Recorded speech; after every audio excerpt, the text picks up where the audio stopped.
देखिए SSC GD का exam जनवरी से स्टार्ट होने वाला है, ठीक है। अब क्या जनवरी से अभी खुल के डेट नहीं बता सकते हैं, ठीक है, लेकिन जनवरी से स्टार्ट हो जाएगा।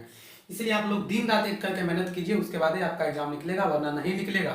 और एसएससी जीडी का 25,000 कुछ जो सीट था, ठीक है, उसको अब लगभग 25×50 यानी 45,000 के समथिंग में कर दिया गया है, ठीक है। यानी कट ऑफ आपका अब ज़्यादा नहीं जाएगा। अब इसका मतलब ये नहीं कि आप तैयारी नहीं कीजिएगा, समझ गए ना। तैयारी कीजिएगा दिन रात एक करके, तब आपको निकलेगा एग्जाम, ठीक है। तो चलिए क्वेश्चन पे आते हैं। आज का क्वेश्चन क्या कहता है सो देखिए, 1,000 में से किस न्यूनतम पूर्णांक को जोड़ा जाए कि वह पूर्ण वर्ग बन जाए। 1,000 में से किस न्यूनतम पूर्णांक को जोड़ा जाए कि वह पूर्ण वर्ग बन जाए। देखिए पूर्ण वर्ग बनने के लिए बोल रहा है 1,000 जो हुआ ना, जो कौन ऐसा जो संख्या ले लेंगे कि जो उसमें जोड़ देंगे तो पूर्ण वर्ग हो जाएगा। देखिए 32 का स्क्वायर होता है 1024, ठीक है। 1,000 हमको 1,000 तो क्वेश्चन में दिया हुआ है, 1,000 तो क्वेश्चन दिया हुआ है, इसमें 24 जोड़ देंगे तब ना 1024 होगा, ठीक है। तो ऑप्शन में मार दीजिएगा 24, ठीक है। ऑप्शन नंबर जो भी आपको मिलेगा 24 इसका आंसर हो जाएगा, ठीक है। क्योंकि पूर्ण वर्ग हमको 1,000 दिया हुआ है, जबकि 32 का स्क्वायर हो रहा है 1024, तो 24 जोड़ेंगे तब ना पूरेगा, ठीक है। अगला क्वेश्चन को देखिए, कुछ आदमी एक काम को 12 दिन में कर सकते हैं, उनसे दुगना आदमी आधे काम कितने दिन में पूरा करेगा। कुछ आदमी एक काम को 12 दिन में कर सकता है, तो आदमी कितना हमको नहीं दिया है, तो कुछ आदमी बोला तो उसको एक्स मान लेते हैं। कुछ आदमी एक काम को 12 दिन में किया, ठीक है। उसके बाद क्या बोलता है, उनसे दुगना आदमी आधे काम को कितने दिन में पूरेगा। यानी कुछ आदमी को तो एक्स मान लेता है, इनसे दुगना तो 2x हो जाएगा आधे काम को। तो 12 कुछ आदमी 12 काम करता था, इसका आधा काम हो जाएगा 6 दिन, 6 दिन में करेगा। हमको बोल रहा है उससे दुगने आदमी आधा काम कितना दिन में करेगा, तो इसको 2 से काटिएगा, x बराबर 3 दिन में कर देगा कुछ आदमी, ठीक है। अगला क्वेश्चन को देखिए, एक व्यापारी अपनी वस्तुओं पर क्रय मूल्य से 40% अधिक अंकित करता है और उनसे 15% छूट पर बेचता है, तो उसका लाभ प्रतिशत क्या होगा। जब ये देखिए रुपया का चर्चा नहीं करेगा ना, तो इसके लिए फॉर्मूला लगेगा AB प्लस AB बट्टा 100%।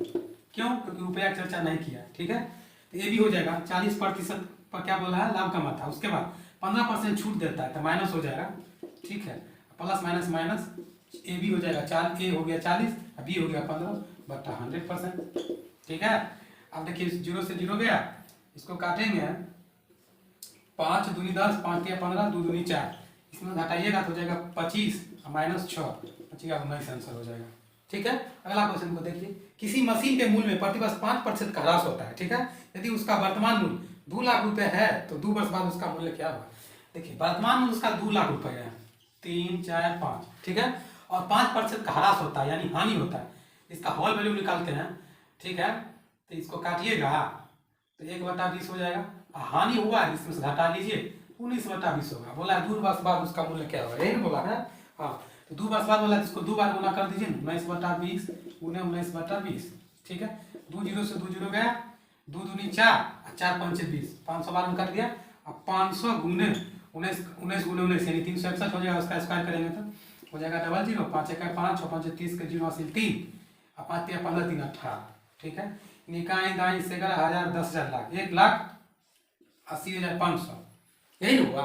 चलिए अगला क्वेश्चन की ओर बढ़ते हैं। 7 क्रमागत संख्या का औसत 20 है, तो उन संख्याओं में से सबसे बड़ी संख्या कौन है। 7 क्रमागत संख्या को मान लेते हैं x, उसके बाद हो जाएगा x + 1, उसके बाद x + 2, x + 3, ठीक है, x + 4, उसके बाद x + 5। देखिए कितना संख्या होगा, 1 2 3 4 5 6 प्लस x + 6।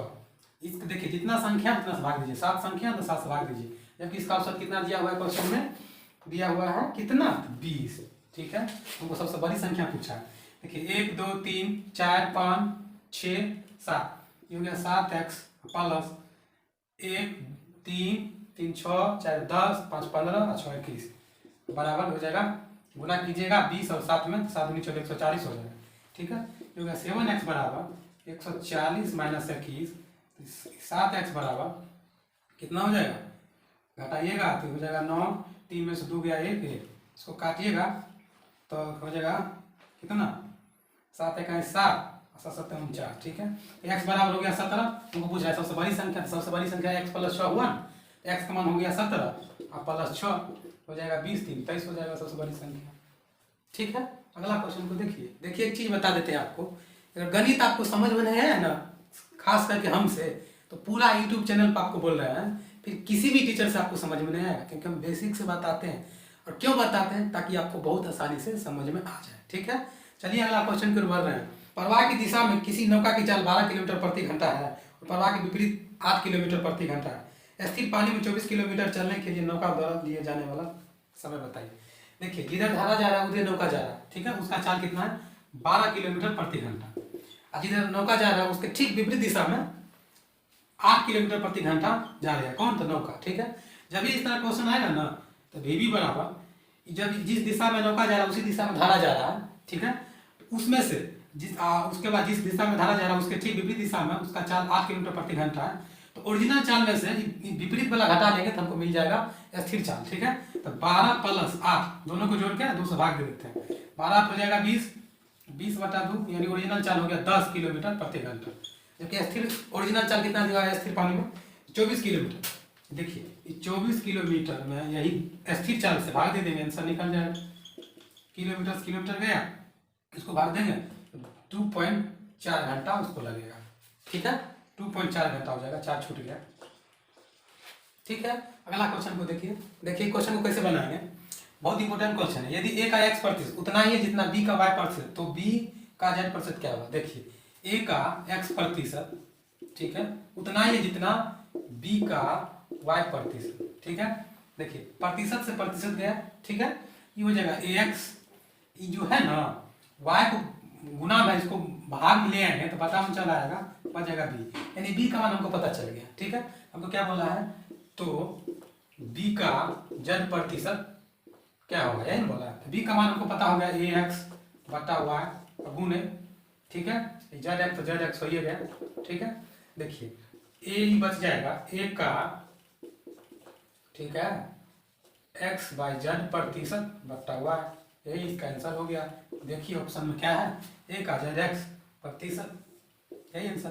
अरे x z लिखिए या चाहे zx लिखिए, बात बराबर होगा। ठीक है, अगला क्वेश्चन को बढ़ते हैं। दो संख्या के बीच का अनुपात 4:7 है। यदि प्रत्येक में 4 की वृद्धि कर दी जाए तो अनुपात 3:5 हो जाता है। तो बड़ी संख्या क्या है, देखिए दो अनुपात है, यानी ये हो गया पहला अनुपात, ये दूसरा अनुपात। मान लेते हैं इसका अनुपात कितना दिया है, 4:7। ठीक है, जब इसमें क्या बोलता है, जब इन प्रत्येक में 4 की वृद्धि कर दी जाए तो अनुपात 3:5 हो जाता है।